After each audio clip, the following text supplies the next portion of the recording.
One of the hottest topics in company boardrooms over the last 20 or so years has been the concept of the balanced scorecard. What is it? Should we have one?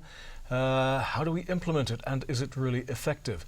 From Norton and Kaplan in the early 1990s, the balanced scorecard now raises questions. Is it in fact too balanced for the modern world? Professor Raj Raina joins us. Raj, let's start off, before we get to the central question, by just going over the core recommendations of the balanced scorecard. The core recommendations in the original documentation was about that you need to have 4 perspectives.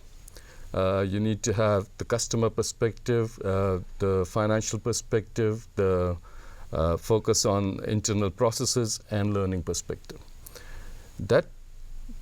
Beyond that, they went on to say that balanced scorecard, this was supposed to drive strategy execution. Then they went on in 1996 to say that balanced scorecard is not only going to drive strategy execution, it is a complete strategic management system whereby you can start with the vision, translate vision into goals, and then from goals you can develop a business plan, then develop a plan to review your performance. So you think that that's wrong? You think that perhaps it's too balanced for the modern world?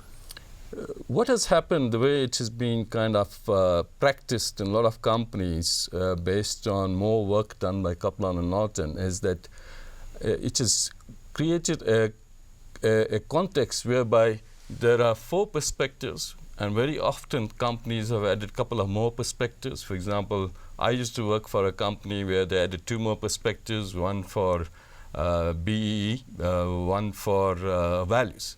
So in each perspective you had 4 measures, then you can multiply 6 into 4, 24 measures. So it became very cumbersome. And if the world is changing at the rate it's changing, by the time you have implemented balanced scorecard in an organization of 2,500 people or 5,000 people, it has become irrelevant. Those measures have become irrelevant. So in that sense, it has become too balanced and too bureaucratic and too layered to create any value. Has this been driven, do you think, by the consultants, the big consultancies, selling systems to corporates?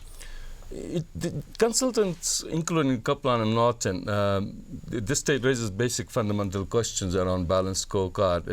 It doesn't really have a theory base.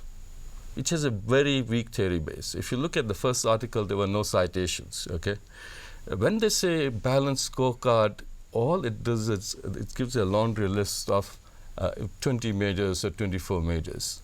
It doesn't tell you what is the most important element in the company's positioning or strategy. So when you it diffuses the whole focus, what is the focus of strategy. In the process, you have a situation whereby company executives and managers have to now decide out of 20 measures which is more important for decision making. And similarly, if you go down, they also preach that this should be a system used for performance management. Now, you cannot evaluate a person, reward a person based on 20 measures.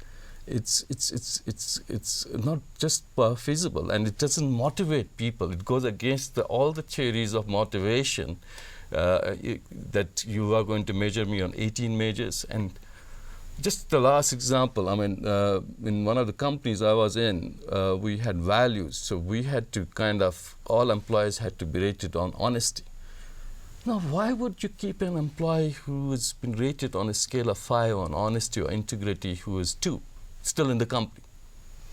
So it became just ridiculous. So you're saying it's neither a strategic management system nor a performance and reward management system?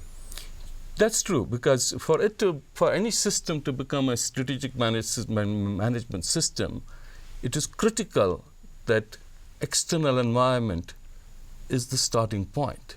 All businesses exist in an external environment. That provides the feedstock, both in terms of opportunities, both in terms of customers, and in terms of resources. Balanced scorecard ignores the external environment totally. The only site you have of external environment is through the customer. What happens if there are serious trends in the environment, disruptive trends, and you can create new businesses and new opportunities? And what happens if your existing business is threatened by new trends and you still focus on existing customers, supplying them products and tinkering around how you're going to keep them, whereas the products are migrated.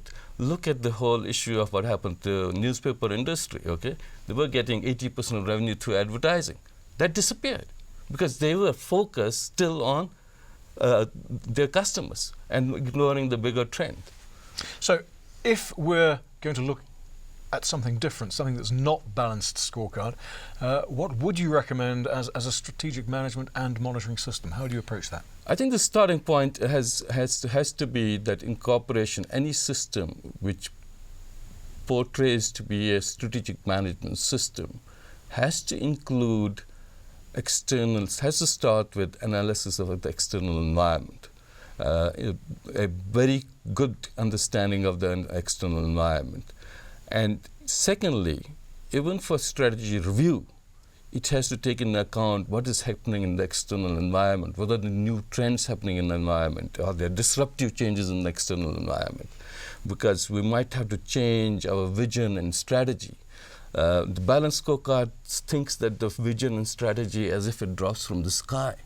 It assumes you're given a vision and strategy, then you can translate. It ignores the issue of that vision and strategy is the core, and an approach to develop a vision and strategy must be the core of any strategic management framework. Raj Raina, thank you for that. Thank you.